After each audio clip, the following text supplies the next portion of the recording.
We are so excited about this year's Cultures. We have over a dozen vendors who are going to be bringing the food of their country to the cultural area, so it is going to be a feast in the wonderful smells and the tastes that we're going to experience there. And as always, just a full slate of people who are wanting to share the music, the cultural important visual pieces from their culture. So there'll be lots of movement and sounds from our stage. Everyone will have a chance to be involved. Cultures is a great place to share and learn more about community, and we are just excited. It's going to be a great, great festival. For food, we have two vendors from Paraguay, and we are very excited. We're going to have Fiji there, and we're hoping to pull off a Fijian pig roast.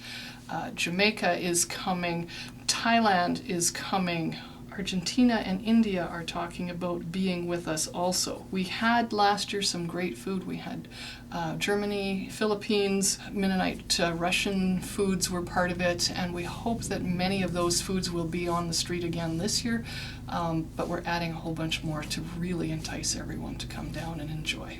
My name is Richard Harder. I am originally from Paraguay, and we're going to cook guiso for Cultures in the City on June 20th and 21st. This is my portable stove. Instead of using a pail, we used a propane tank, cut it open so that we can put wood in the bottom, and the fire goes up, comes out right between the gap there from the pot, creating a lot of intense heat. And it's actually very fuel efficient, you could call it. The pot is very hot. We want the pot very hot because we want this meat to get brown, which adds flavor. And then for the next little while it's stir frying it. See how it gets brown when it touches the side? That's what we want. So guiso basically means a stew, and you can make a stew of any ingredients that you have, but traditionally we've made stew with rice and noodles.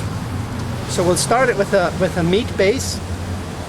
Us so-called Paraguayan Mennonites, we like the combination of chicken with rice, or if we do noodles, we'll do beef with noodles. That's 3 large onions.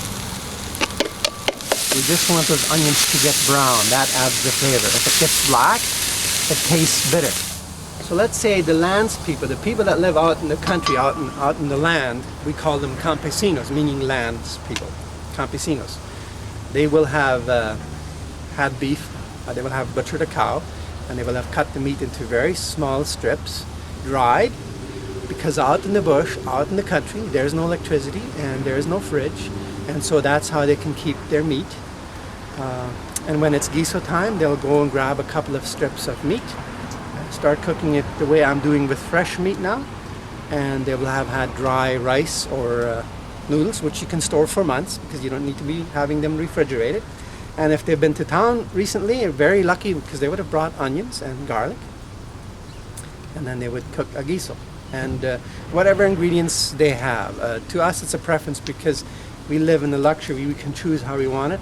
To them it literally is what's available. It's nice and brown now, so now I'm just going to add water so that it boils for a minute or two before I add my noodles.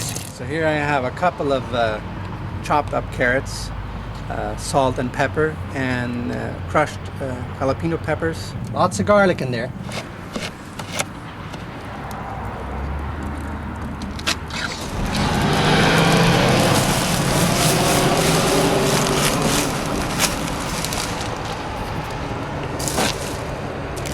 Now 10 minutes from now it'll be done. So come on to Main Street and have some Paraguayan Guiso.